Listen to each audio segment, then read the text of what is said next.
Welcome back, it's McSquidly, and we are here again to read The Hound of the Baskervilles, Chapter 4. Hope you have your popcorn, your hot cocoa, wherever you may be. If you're in the warmer area, I don't know, have a soda, have something delicious, a sweet treat, and let's sit down and read together. If you haven't listened to the other chapters, go back and watch those. You might be a little confused if you don't. So let's get started. Chapter 4, Sir Henry Baskerville. Our breakfast table was cleared early, and Holmes waited in his dressing gown for the promised interview. Our clients were punctual to their appointment, for the clock had just struck 10 when Dr. Mortimer was shown up, followed by the young baronet. The latter was a small, alert, dark-eyed man, about 30 years of age, very sturdily built, with thick black eyebrows and a strong, pugnacious face. He wore a ruddy-tinted tweed suit and the weather-beaten appearance of one who has spent most of his time in the open air, and yet there was something in his steady eye and the quiet assurance of his bearing which indicated the gentleman. "This is Sir Henry Baskerville," said Dr. Mortimer. "Why, yes," said he, "and the strange thing is, Mr. Sherlock Holmes, that if my friend here had not proposed coming round to you this morning, I should have come on my own account. I understand that you think out little puzzles, and I've had one this morning which wants more thinking out than I am able to give it." "Pray take a seat, Sir Henry. Do I understand you to say that you have yourself had some remarkable experience since you arrived in London?" "Nothing of much importance, Mr. Holmes, only a joke, as like as not. It was this letter, if you can call it a letter, which reached me this morning." He laid an envelope upon the table, and we all bent over it. It was of common quality, grayish in color. The address, Sir Henry Baskerville, Northumberland Hotel, was printed in rough characters. The postmark, Charing Cross, and the date of posting the preceding evening. "Who knew that you were going to the Northumberland Hotel?" asked Holmes, glancing keenly across at our visitor. "No one could have known. We only decided after I met Dr. Mortimer." "But Dr. Mortimer was no doubt already stopping there." No, I had been staying with a friend," said the doctor. "There is no possible indication that we intended to go to this hotel." "Someone seems to be very deeply interested in your movements." Out of the envelope he took a half sheet of foolscap paper, folded into 4. This he opened and spread flat upon the table. Across the middle of it a single sentence had been formed by the expedient of pasting printed words upon it. It ran, "As you value your life or your reason, keep away from the moor." The word moor only was printed in ink. "Now," said Sir Henry Baskerville, "perhaps you will tell me, Mr. Holmes, what in thunder is the meaning of that, and who it is that takes so much interest in my affairs." "What do you make of it, Dr. Mortimer? You must allow that there is something supernatural about this at any rate." "No, sir, but it might very well come from someone who is convinced that the business is supernatural." "What business?" asked Sir Henry sharply. "It seems to me that all you gentlemen know a great deal more than I do about my own affairs." "You shall share our knowledge before you leave this room, Sir Henry, I promise you that," said Sherlock Holmes. "We will confine ourselves for the present, with your permission, to this very interesting document, which must have been put together and posted yesterday evening. Have you yesterday's Times, Watson?" "It's here in the corner." "Might I trouble you for it?" "The inside page, please, with the leading articles." He glanced swiftly over it, running his eyes up and down the columns. "Capital article, this on free trade. Permit me to give you an extract from it. You may be cajoled into imagining that your own special trade or your own industry will be encouraged by a protective tariff, but it stands to reason that such legislation must in the long run keep away wealth from the country, diminish the value of our imports, and lower the general conditions of life in this island." "Oh, what do you think of that, Watson?" cried Holmes in high glee, rubbing his hands together with satisfaction. "Don't you think that it is an admirable sentiment?" Dr. Mortimer looked at Holmes with an air of professional interest, and Sir Henry Baskerville turned a pair of puzzled dark eyes upon me. I don't know much about that tariff thing of the kind, said he, but it seems to me we've got a bit of the trail so far as the note is concerned. On the contrary, I think we are particularly hot upon the trail, Sir Henry. Watson here knows more about my methods than you do, but I fear that even he has not quite grasped the significance of this sentence. No, I confess I see no connection. And yet, my dear Watson, there's so very close a connection that one is extracted out of the other. You, your, life, reason, value, keep away from the. Don't you see now whence these words have been taken? By thunder, you're right. Well, if that isn't smart, cried Sir Henry. If any possible doubt remained, it is settled by the fact that keep away and from the are cut out in one piece. Well, now, so it is. Really, Holmes, this exceeds anything which I could have imagined, said Dr. Mortimer, gazing at my friend in amazement. I could understand anyone saying that these words are from the newspaper, but that you should name which, and add that it came from the leading article. It really is one of the most remarkable things which I've ever known. How did you do it? I presume, Doctor, that you could tell the skull of a... We're going to edit that word out, from that of an, and that word as well. Most certainly. But how? Because that is my special hobby. The differences are obvious. The supraorbital crest, the facial angle, the maxillary curve, But this is my special hobby, and the differences are equally obvious. There is as much difference to my eyes between the leaded bourgeois type of a Times article and the slovenly print of an evening halfpenny paper as there could be between your and your. The detection of types is one of the most elementary branches of knowledge to the special expert in crime, though I confess that once when I was very young I confused the Leeds Mercury and the Western Morning News, but a Times leader is entirely distinctive, and these words could have been taken from nothing else. As it was done yesterday, the strong probability was that we should find the words in yesterday's issue. So far as I can follow you, then, Mr. Holmes, said Mr. Henry Baskerville, someone cut out this message with a scissors. Nail scissors, said Holmes. You can see that it was a very short-bladed scissors, since the cutter had to take 2 snips over a keep away. That is so. Someone then cut out the message with a pair of short-bladed scissors, pasted it with paste. Gum, said Holmes. With gum onto the paper, but I want to know why the word more should have been written. Because he could not find it in print. The other words were all simple and might be found in any issue, but more would be less common. Why, of course, that would explain it. Have you read anything else in this message, Mr. Holmes? There are 1 or 2 indications, and yet the utmost pains have been taken to remove all clues. The address, you observe, is printed in rough characters, but the Times is a paper which is seldom found in any hands but those of the highly educated. We may take it, therefore, that the letter was composed by an educated man who wished to pose as an uneducated one, and his effort to conceal his own writing suggests that the writing might be known or come to be known by you. Again, you will observe that the words are not gummed on in an accurate line, but that some are much higher than others.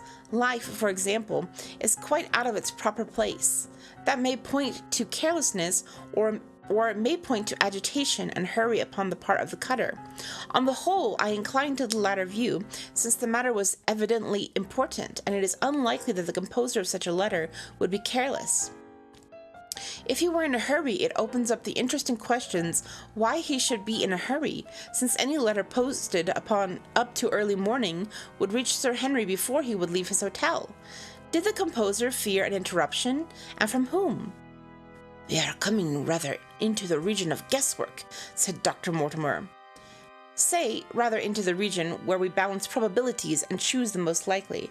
It is a scientific use of the imagination, but we have always some material basis on which to start our speculation. Now, you would call it a guess, no doubt, but I am almost certain that this address has been written in a hotel. How in the world can you say that?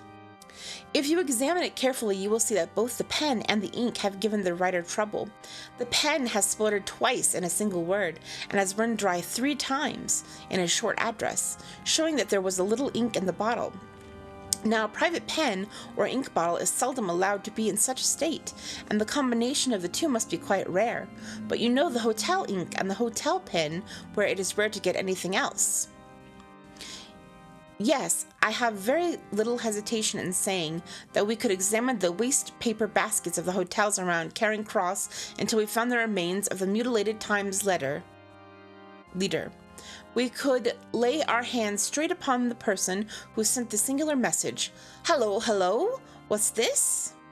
He was carefully examining the fool's cap upon which the words were posted, holding it only an inch or two from his eyes.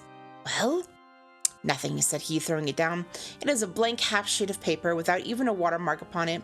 I think we have drawn as much as we can from this curious letter. And now, Sir Henry, has anything else of interest happened to you since you have been in London? Why, no, Mr. Holmes, I think not. You have not observed anyone follow or watch you?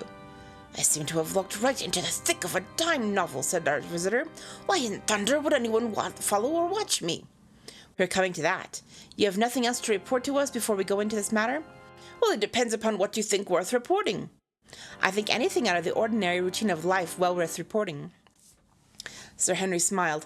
I don't know much of British life yet, for I have spent nearly all my time in the States and in Canada, but I hope that to lose one of your boots is not one particularly of an ordinary routine of life over here. You have lost one of your boots. My dear sir, cried Dr. Mortimer, it is only mislaid. You will find it when you return to your hotel. What is the use of troubling Mr. Holmes with trifles of this kind? Well, he asked me for anything outside the ordinary routine. Exactly, said Holmes. However foolish the incident may seem, you have lost one of your boots, you say? Well, mislaid it anyhow. I put them both outside my door last night, and there was only one in the morning. I could get no sense out of the chap who cleans them. The worst of it is that I only bought the pair last night in the Strand, and I have never had them on. If you have never worn them, why did you put them out to be cleaned? They were tan boots and have never been varnished. That was why I put them out. Then I understand that on your arrival in London yesterday, you went out at once and bought a pair of boots? I did a good deal of shopping. Dr. Mortimer here went round with me. You see, if I'm to be a squire down there, I must dress the part, and it may be that I have got a little careless in my ways out west. Among other things, I bought these brown boots, gave $6 for them, and had one stolen before I ever had them on my feet. It seems a singularly useless thing to steal, said Sherlock Holmes. I confess that I share Dr. Mortimer's belief that it will not be long before the missing boot is found. And now, gentlemen, said the baronet with decision, it seems to me that I have spoken quite enough about the little that I know. It is time that you kept your promise and gave me a full account of what we are all driving at. Your request is a very reasonable one, Holmes answered. Dr. Mortimer, I think you could not do better than to tell your story as you told it to us. Thus encouraged, our scientific friend drew his papers from his pocket and presented the whole case as he had done upon this morning before.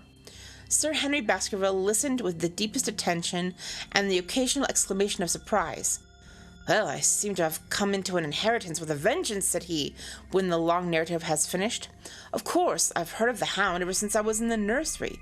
It's the pet story of the family, though I never thought of taking it seriously before. But as to my uncle's death, well, it seems boiling up in my head, and I can't get it clear yet. You don't seem quite to have made up your mind whether it's a case for a policeman or a clergyman. Precisely. And now there's this affair of the letter to me at the hotel. I suppose that fits into its place.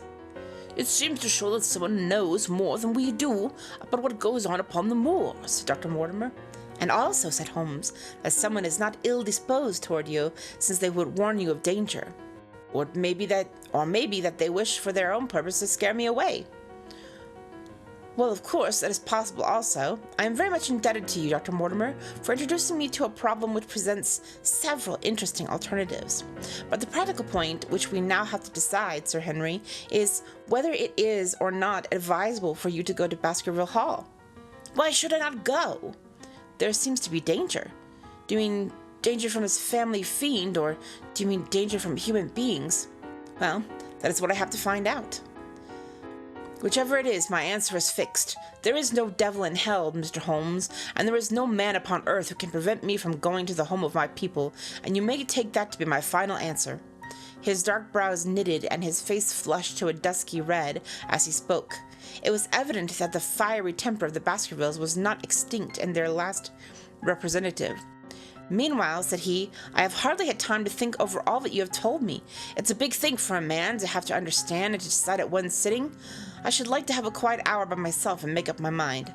Now, look here, Mr. Holmes. It's 11:30 now, and I'm going back right away to my hotel. Suppose you and your friend, Dr. Watson, come round and lunch with us too. I'll be able to tell you more clearly than how this thing strikes me. Is that convenient for you, Watson? Perfectly. Then you may expect us. Shall I have a cab called? I prefer to walk, for this affair has flurried me rather. I'll join you with pleasure, said the companion. Then we meet again at 2:00. Au revoir, and good morning. We heard the step of our visitors descend the stair and the bang of the front door. In an instant, Holmes had changed from the languid dreamer to the man of action. Your hat and boots, Watson, quick, not a moment to lose. He rushed into his room in his dressing gown and was back again in a few seconds in a frock coat. We hurried together down the stairs and into the street. Dr. Mortimer and Baskerville were still visible, about 200 yards ahead of us in the direction of Oxford Street. Shall I run and stop them? Not for the world, my dear Watson. I'm perfectly satisfied with your company, if you will tolerate mine. Our friends are wise, for it is certainly a very fine morning for a walk. He quickened his pace until we had decreased the distance which divided us by about half. Then, still keeping 100 yards behind, we followed into Oxford Street, and so down Regent Street. Once our friends stopped and stared into a shop window, upon which Holmes did the same. An instant afterward he gave a little cry of satisfaction, and following the direction of his eager eyes, I saw that a hansom cab, with a man inside, which had halted on the other side of the street, was now proceeding slowly onward again. There's our man, Watson. Come along. We'll have a good look at him if we can do no more. At that instant I was aware of a bushy black beard and a pair of piercing eyes turned upon us through the side window of the cab. Instantly the trapdoor at the top flew up, something was screamed to the driver, and the cab flew madly off down the Regent Street. Holmes looked eagerly round for another cab, but no empty one was in sight. Then he dashed in wild pursuit amid the stream of the traffic, but the start was too great, and already the cab was out of sight. There now, said Holmes bitterly as he emerged panting and white with vexation from the side of the vehicles. Was ever such bad luck and such bad management too, Watson? Watson, if you are an honest man, you will record this also and set it against my successes. Who was that man? I have not an idea. A spy?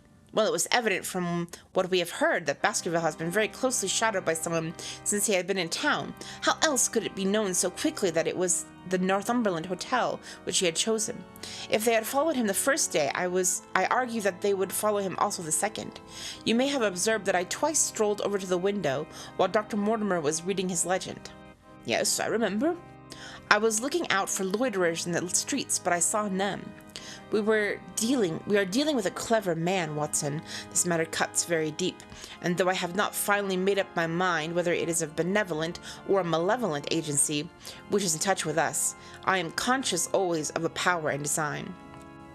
When our friends left, I at once followed them in the hopes of marking down their invisible attendant. So wily was he that he had not trusted himself upon foot, but he had availed himself of a cab, so that he could loiter behind or dash past them, and so escape their notice. His method had the additional advantage that, if they were to take a cab, he was all ready to follow them. It has, however, an obvious disadvantage. It puts him at the power of the cabman. Exactly. What a pity we did not get the number. My dear Watson, clumsy as I have been, you surely do not imagine that I neglected to get the number. Number 2704 is our man, but that is of no use to us for the moment. I fail to see how you could have done more. On observing the cab, I should have instantly turned and walked in the other direction. I should then, at my leisure, have hired a second cab and followed the first at a respectful distance, or, better still, have driven to the Northumberland Hotel and waited there. When our unknown had followed Baskerville home, we should have had the opportunity of playing his own game upon himself and seeing where he made for. As it is, by an indiscreet eagerness which was taken advantage of with extraordinary quickness and energy by our opponent, we have betrayed ourselves and lost our man. We had been sauntering slowly down Regent Street during this conversation, and Dr. Mortimer with his companion had long vanished in front of us. There is no object in our following them, said Holmes. The shadow has departed and will not return. We must see what further cards we have in our hands and play them with decision. Could you swear to that man's face within the cab? I could only swear to the beard. And so could I, from which I gather that, in all probability, it was a false one. A clever man upon so delicate an errand has no use for a beard, save to conceal his features. Come in here, Watson. He turned into one of the district messenger's office, where he was warmly greeted by the manager. Ah, Wilson, I see you have not forgotten the little case in which I have had the good fortune to help you. No, sir, indeed I have not. You have saved my good name and perhaps my life.